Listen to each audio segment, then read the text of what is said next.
कैसे हैं आप लोग? आज से कुछ दिन पहले मैं अपने लिए नए कपड़े लेने गया था,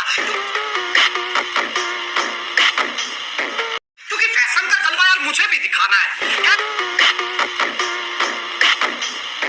यार मैं वहां पर क्या देखता हूँ, एक 4 साल की बच्ची अपने मम्मी के फोन पे टिकटॉक देख रही है।